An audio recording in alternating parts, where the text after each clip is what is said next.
But the big story that we've been breaking and tracking today, our Arvind Kejriwal, Delhi Chief Minister, has walked out of Tihar jail after spending more than 100 days there. The Delhi Chief Minister was released, in fact, after nearly 5 months. There was a short interlude when he had been allowed to campaign in the Lok Sabha elections. Kejriwal, coming out of Tihar jail, held a mega roadshow in the national capital and said that jailing me cannot break my will. Celebrations erupted in Aam Aadmi Party over Kejriwal's release. That, in fact, happened this morning after, remember, the Supreme Court granted him bail. But while granting him bail, one of the judges, first let's listen into Arvind Kejriwal. देश के अंदर कुछ लोग, कुछ राष्ट्र विरोधी ताकतें देश को अंदर से कमजोर करने की कोशिश कर रही हैं, देश को बांटने की कोशिश कर रही हैं, भाई को भाई से लड़ाने की कोशिश कर रही हैं, जुडिशरी को कमजोर करने की कोशिश की जा रही है, न्याय व्यवस्था को कमजोर करने की कोशिश की जा रही है, जजों को डराया धमकाया जा रहा है। आज देश के अंदर इलेक्शन कमीशन को कमजोर करने की कोशिश की जा रही है, ईडी पे कब्जा किया जा रहा है, सीबीआई पे कब्जा किया जा रहा है। देश को अंदर से कमजोर करने की कुछ राष्ट्र विरोधी ताकतें कोशिश कर रही हैं। हमें इसका मुकाबला करना है दोस्तों।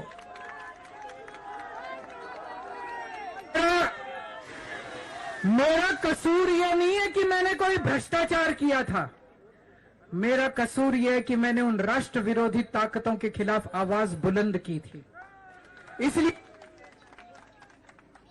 लेकिन मैं हमेशा इन ताकतों के खिलाफ लड़ा हूं और आगे भी इन ताकतों के खिलाफ लड़ता रहूंगा। Arvind Kejriwal talking tough. Remember, after nearly 5 months behind bars, Mr. Kejriwal walked out of Tihar jail after getting bail from the Supreme Court. While granting bail, the Delhi Chief Minister has several restrictions. He cannot sign any files, nor can he visit the state secretariat. Meanwhile, one of the judges of the Supreme Court, Justice Bhuyan, pulled up the CBI severely, calling Kejriwal's arrest unjustified, and said that the probe agency must rise above suspicion and stop acting like a caged parrot. Take a look. Big relief for Delhi Chief Minister Arvind Kejriwal. The Supreme Court on Friday granted him bail in the CBI case in the alleged excise policy scam. The two-judge bench of Justices Suryakant and Ujjwal Bhuyan was unanimous in the decision to grant bail.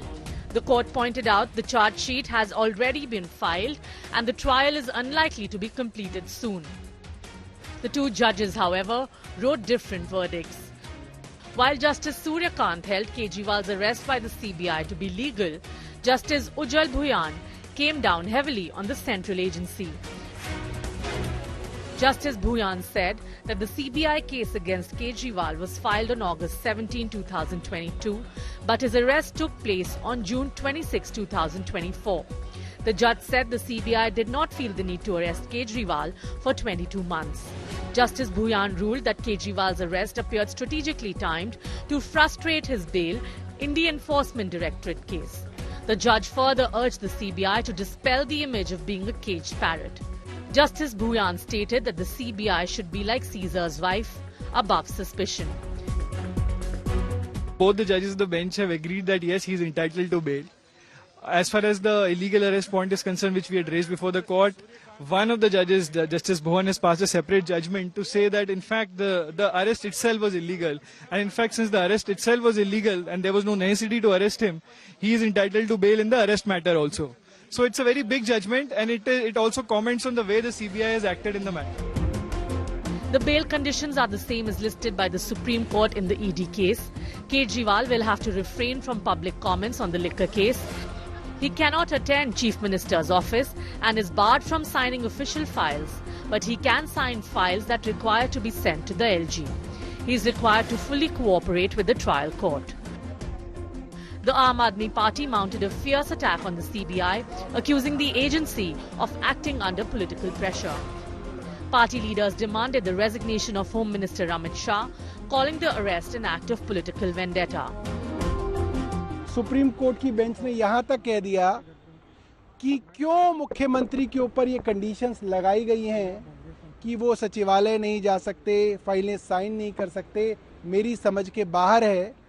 मगर क्योंकि दूसरी bench ने ये conditions लगाई हैं, इसलिए इसके ऊपर हम ज़्यादा टिप्पणी नहीं करना चाहते हैं। कोर्ट ने साफ तौर पे कह दिया कि देश की प्रीमियर एजेंसी बदले की भावना से, कपट छल से काम कर रही है। मुझे लगता है गृह मंत्री को एक दिन भी अपनी सीट पे रहने का हक खत्म हो गया है। केजरीवाल की बेल से जनता को कोई फायदा होने वाला नहीं है, लेकिन आम आदमी पार्टी मिठाइयां बांट रही है क्योंकि उनको जनता से कोई लेना देना नहीं है, अपने भ्रष्टाचार से लेना देना है। और मुजरिम केजरीवाल जो जेल से छूटे हैं बेल पर कंडीशंस के साथ, उनकी बेल पर खुशी मनानी है क्योंकि अल्टीमेटली तो भ्रष्टाचार हुआ है और उस भ्रष्टाचार में का फैसला आएगा तो जेल तो जाना ही है। Kejriwal comes out of jail at a time assembly elections are taking place in Haryana. His campaign will be closely watched as AAP is contesting the elections on its own. With Kanu Sarda and Amit Bhardwaj in Delhi, Bureau Report, India Today. Okay, let me then go straight to our first newsmaker tonight, the senior Supreme Court advocate, lawyer for Arvind Kejriwal, senior Congress leader and MP. Joining me now, Dr. Abhishek Manu Singhvi. Dr. Singhvi, how do you interpret this order? Because it was a split verdict between the two judges on whether the arrest was legal or not. Bail was granted. To you, what's the big takeaway? I don't want to be technical, but it's important to understand some nuances. Firstly, the biggest takeaway is that both judges are unanimous that the person cannot be kept behind bars, must be given bail. Mm-hmm. In that process, they are also unanimous that bail is the rule, jail is the exception. They are also unanimous that huge delay, trial not even starting, forget completing, millions, thousands of witnesses or lakhs of documents, hundreds of witnesses, no chance of tampering, and therefore he must get bail. This is the unanimity part. The second big takeaway is that Justice Bhuyan goes and deals with a factual aspect. This is a very important nuance which nobody is talking about, Rajdeep. He deals with the factual context of no necessity to arrest. As your program just said, 3 dates show it. 22 August, then interrogated in 23 and then arrested in 24. There cannot be necessity of arrest is what he says. Now, Justice Suryakant actually deals with the law part of it, namely 41, 41A, and says it doesn't apply in favor of Kejriwal, but does not deal with the factual aspect that even assuming that that law doesn't apply, a person who is not arrested for 2 long years, who has been given 3 release orders by PMLA, why should there be a necessity to detain him and keep him behind bars? So therefore, this is a gap. There is no dissent on that between the two. One deals with it and grants the relief, the other doesn't touch it. Number three, another misinformation going on is he can't sign any files. The order doesn't add a comma full stop to the order already passed on 12th of July in the PMLA case, Kejriwal himself, where I had the privilege also argue. Now that order says, and this is forgotten, Kejriwal holds no portfolio. He doesn't actually sign any files at all. The only category of files he must sign and does sign are the ones which have to go to the LG.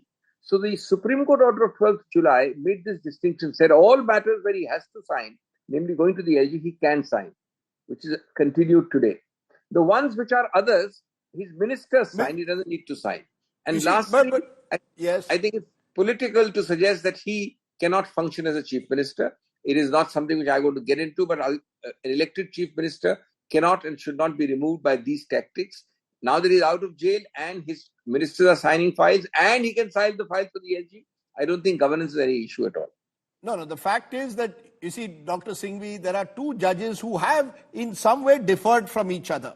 Even on these conditions, they have differed from each other. Justice Bhuyan has gone as far away to say that the arrest was unnecessary, seemed to suggest that the CBI was acting like a cage parrot or needed to dispel the notion of a cage parrot. That's not what Justice Suryakant says. You've chosen mainly one side to represent that. My limited point to you is, where does this leave the wider case of the liquor policy now? For the last 3 years, Delhi's politics, or 2 years at least, certainly, Delhi's politics has been haunted by it. Where does this leave the larger case now? Two things. You asked me the takeaway, so I gave you the convergence, the commonality.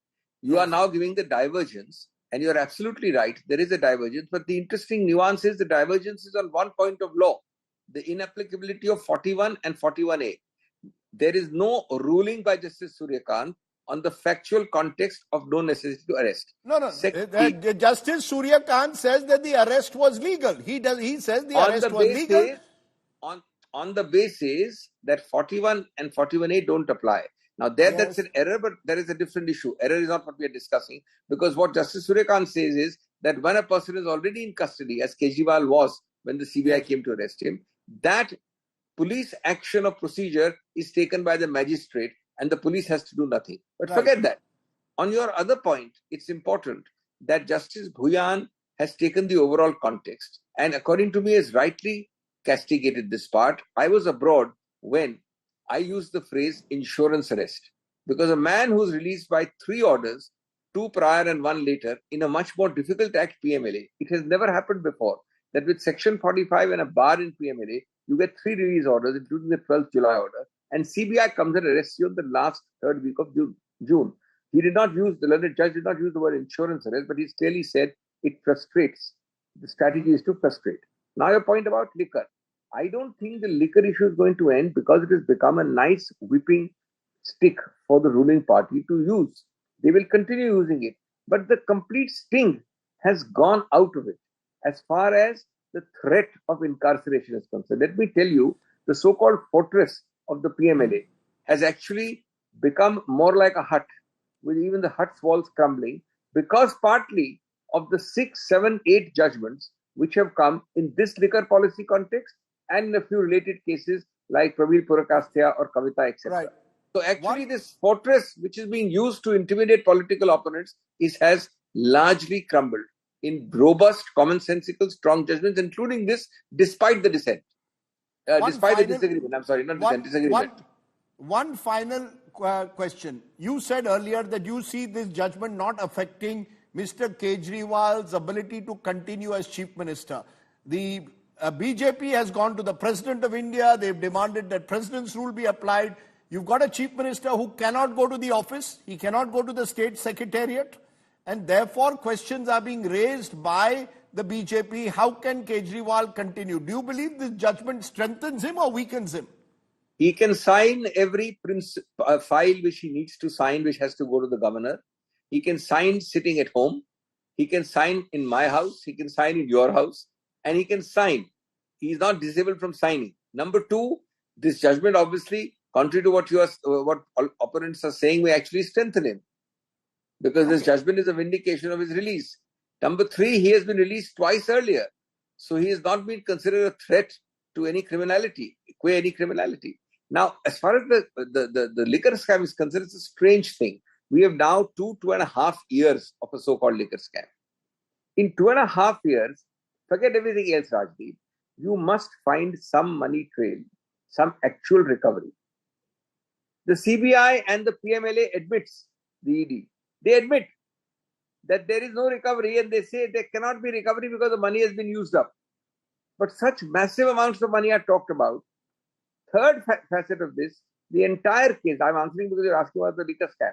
Yes. 90% of the case is based upon accused, co-accused, who are in jail, who have been denied bail, and then suddenly and miraculously get bail a few days, a few weeks after they turn approvers. It's based entirely on non-corroborated independent evidence. It is based on only people turning approvers. Let me leave it there, Dr. Singhvi. As always, of course, a pleasure talking to you, for giving us your perspective on a day where you've got your client on bail. Thanks very much. Thank you. Abhishek Manu Singhvi. Let's turn to the politics of all of this. Who is winning this battle of optics now that Kejriwal is out of jail? Did that jail stay hurt Arvind Kejriwal's image, particularly his claim to be an anti-corruption crusader? Can Mr. Kejriwal now play the victim card, as he seems to be doing the moment he's come out of jail? Joining me now are Sanju Verma, the BJP's national spokesperson, and Akshay Marathe, AAP spokesperson, Amitabh Tiwari, political analyst, also with us. Akshay Marathe, coming out of jail, the first thing that Arvind Kejriwal said, he claimed to be a victim, that he said, anti-national forces have conspired against me. Who are these anti-national forces? That and do you really believe that he can play this sympathy card? It didn't work in the Lok Sabha, so how is it going to work in Vidhan Sabha in a few months? Rajiv ji, this is a great question to start this debate with, because today the Supreme Court has actually vindicated what we have been saying forever, which is that the CBI and the Enforcement Directorate are behaving as caged parrots. And if a parrot has been caged, the real question is who has caged this parrot? The parrot has been caged by the Department of Personnel and Training, which you very well know, Mr. Rajdeep, that it reports directly to the Prime Minister, Mr. Narendra Modi himself. So when the Supreme Court says that Arvind Kejriwal was arrested by the CBI in a move to frustrate the effect of the bail that he had got in the ED case by the CBI, what does it tell us? It tells us that the CBI was acting on political orders of the Prime Minister of India to keep Mr. Arvind Kejriwal, who is his political rival, in jail beyond a time that the Supreme Court had felt suitable in the past. Now, why do we think that he comes out of this unscathed? Is because, Rajiv ji, the whole reason that we have been targeted in this manner is because we tried to build a perception that we are the only honest party in India. That is what the BJP was trying to destroy. But now we have gone through an Agni Pariksha. We have gone through a fire test of several investigations where we have come out on bail in a matter like the PMLA. Bail is not innocence. You cannot get... No, but Mr. Marathe, bail is not the same as innocence. You still have to go to the court of public opinion, where you're going to have to prove that the people believe that Arvind Kejriwal was targeted as you claim. Yes, you're right. You're right. Bail is not innocence. In fact, I want that the trial should be done in a speedy manner so that the whole case falls flat. Our whole problem, Rajdeep ji, is that the trial is not starting. Our leaders, Mr. Manish Sisodia was in jail for 18 months. Arvind Kejriwal was in jail for 6 months. Why does the Enforcement Directorate and the court not start the trial if they are so convinced that we have done something wrong? Start the trial, convict us and put us in jail. But instead, without starting the trial, you're throwing somebody in jail who is a sitting chief minister elected after defeating your own party. That is the message that the people are getting today, that the BJP cannot stand anybody standing up to them and defeating them at the polls. They will go after them in whichever way possible, and that's what the Supreme Court has scuttled. And the Constitution and democracy have won. You made that point. Sanju Verma, the fact is that this Delhi liquor policy case appears to be a classic case of process is the punishment. We've gone to more than 2 years since the investigation. The trial has not begun. The money trail has not been established. But the BJP has managed somehow to create the impression that sab chor hai, corruption has taken place. You too are going to have to answer the question. For years you said the CBI was a cage parrot under the UPA. Today a judge has said the CBI is a cage parrot under your government. What happened? To tota aapka ho gaya tota. Okay, Rajdeep ji. Now let me make a few pertinent points. I heard the Aam Aadmi Party panelist. I'm glad that today, at least ये नहीं कहा जाएगा संविधान खतरे में है, लोकतंत्र खतरे में है, democracy खतरे में है. Just because the Prime Minister attended Ganesh Chaturthi at the CJI's residence, the entire cabal was out to malign and undermine the credibility of our apex judiciary. I'm glad that at least that is not the case today. But I'll come to straight the moot point of the debate. Let's be very clear. I heard Abhishek Manu Singhvi, and bear with me for 30 seconds. This is the same Abhishek Manu Singhvi who in April 2023, on behalf of 14 opposition parties, 241 petitions, he went to the Supreme Court saying exactly what you've just told me. Process is the punishment, opposition is being selectively targeted, and there is no room for opposition in today's political space in the Indian political landscape. And this is what Justice A.M. Khanvilkar told Abhishek Manu Singhvi. It was a 3-judge bench of Justice Khanvilkar, Justice C.T. Ravi Kumar and Dinesh Maheshwari. This is very important because this will set the tone of the debate. No, I have limited time today on the debate. You answer me what Justice Bhuyan said. I'm not interested. No, ma'am, you must tell me what. Fair. You will You're not have to answering my allow me question. to finish. If you don't answer my question. Do not Okay, tell the finish. BJP this is not done. I will give you 1 minute. I will give you 1 minute uninterrupted. Please go ahead. No, you gave the Aam Aadmi Party 3 minutes. You've already eaten my 20 seconds. Okay, I go want ahead. my 2 minutes. Go ahead. Now let me Go ahead. finish. Yes, thank you, Rajdeep. Let's be very clear. And this is pertaining to PMLA, because Abhishek Manu Singhvi was saying that, PMLA is being misused to target the opposition, and Abhishek Manu Singhvi had a nice big fat omelette on his face for all the false bravado that he may showcase on your show that counts for nothing. This is a very important judgment, and this continues to stay. This judgment has not been declared invalid. The verdict of April 2023. This is what Justice Khanvilkar said. This court upholds the validity of Section 3 pertaining to definition of money laundering, upholds Section 5 of PMLA pertaining to attachment of property, Section 8(4) pertaining to possession of attached property, Section 17 pertaining to search and seizure. Most importantly, this court upholds Section 19(19) of the PMLA pertaining to powers of arrest, Section 24 pertaining to reverse burden of proof, Section 44 pertaining to offences that can be tried by a special court, and Section 45 of the PMLA pertaining to what is cognizable and a non-bailable offence. The most important sections are 45. In a PMLA case, when you are tried for it, it is automatically non-bailable, it is automatically cognizable, and under Section 19, bail is the exception, jail is the norm. And there is reverse burden of proof under Section 24, which means if tomorrow Rajdeep Sardesai is going to be tried under PMLA, the investigation agencies don't Madam, have to I'm prove sorry that to, Rajdeep no, is no, no, innocent I or will now, guilty. no, Rajdeep has to ma'am, prove you are that not, he is not ma'am, guilty, just a minute, he is please put your innocent. voice lower. And my Ma'am, last point, no, your point, you are not answering my point. You are not, no, just a minute, put his voice down, producer. I am asking you a simple question. You rattled off what Khanvilkar's judgment is. Let me now tell you, ma'am, that judgment is subject to review. Are you aware of that? That judgment since has been diluted by several judges, including Justice Gawai. I will ask you a straight question. Today, the Supreme Court used the word cage parrot for the CBI. What is your response? Please answer my question. The CBI was called a cage parrot by none less than the Supreme Court Judge Justice Bhuyan today. The BJP, when it was in opposition, said the Congress used the CBI as a cage parrot. Today, the boot is on your foot. Give me a straight answer. I won't interrupt you if you answer straight. No, you have been interrupting me. And I want to tell your audience, please look at Rajdeep Sardesai. Are you going to answer my question? BJP, he gives a free Are you going to answer my question? For reasons best known to him.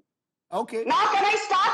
I will start please. provided you don't interrupt me, you don't interject me. I won't.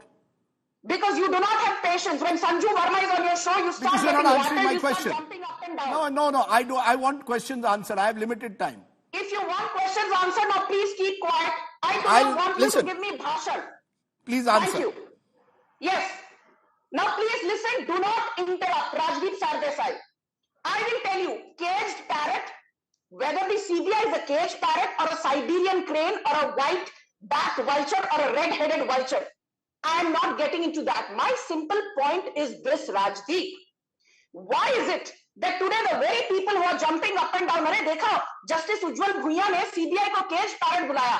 CBI was a caged parrot when Narendra Modi was charged with the Godhra riots in 2002. He was maligned, humiliated, insulted by every single judicial body. And finally, in 2022 June, he was given a clean chit by the Supreme Court. But everybody, including the fourth pillar of India's so-called, free media, they tried humiliating Narendra Modi at every given opportunity. He did not complain. Tab CBI cage parrot nahi thi. Sohrabuddin Sheikh was murdered on 26 November 2005.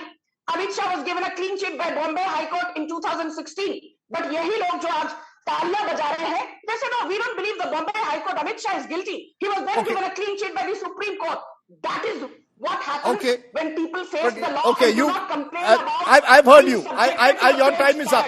Producer, okay. The fact is, that's in the past. Today, it was the CBI under Narendra Modi and Amit Shah that was called a cage parrot. And you've not answered that question, even though I repeatedly asked you. No, you've not. I'm sorry. Amitabh Tiwari, please put your voice down. Amitabh Tiwari, let's turn to the politics. The politics is that Arvind Kejriwal now has a Haryana election, which the AAP is going to fight, and then Delhi in 4-5 months from now. Would you agree that his image as an do you believe his image as an anti-corruption crusader has taken a hit as a result of the alleged Delhi liquor scam, and therefore he has a difficult fight ahead?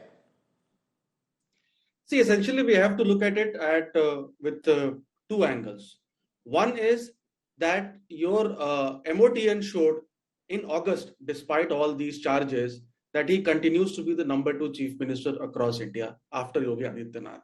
And he continues to be the #3rd or 4th PM candidate across India after Modi and Rahul. So it seems from the surveys that these numbers may not have significantly dented his image. However, this would charge his cadre in Punjab and Delhi. But since it's a national party and it has significant national ambitions, these allegations may have dented the party's image in other states. So its national ambitions will likely take a hit because he will now have to prove that he is innocent in the court when the charges are framed and when the process takes place. The dilemma for the Aam Aadmi Party is that whether it continues to be part of the India bloc or comes out of it. We've seen in Haryana there is no alliance. In Haryana and other state elections, Aam Aadmi Party does not have much at stake. The bigger election for Aam Aadmi Party is a Delhi election because it has a chance to equal Sheila Dikshit's record. And there is where the battle of the competing narratives will come into play. Whether their image has taken a hit, which BJP has. What's your sense? What's your sense? Can Arvind Kejriwal garner sympathy? What's your sense? Can he garner sympathy or will he have to prove himself all over again? See, as far as Delhi is concerned, I see Delhi's state BJP unit as one of the weakest in the countries. And since Aam Aadmi Party or Arvind Kejriwal was the person who launched this economic model of governance, which is free Bijli Pani, which is now in the manifestos of most of the state governments. He was the first to launch the cash income support for women in Punjab, and now that is a favorite scheme of state governments across the country. And since the demographic of Delhi is largely where he has employed a socio-economic class-based politics rather than a caste-based approach. So it seems to me that in Delhi, he still has the edge, whether he has the numbers of 62 and 8, which has been there the past two elections, that remains doubtful, but his image definitely across outside of Delhi and Punjab has taken a hit, and expansion plans would also take a hit. Okay, let me leave it there. As I said, I had a little limited time because we have an important guest waiting for us. Sanju Verma, Akshay Marathe and Amitabh Tiwari, I appreciate you joining me here today on the Kejriwal factor. We'll see how it plays out in the days ahead.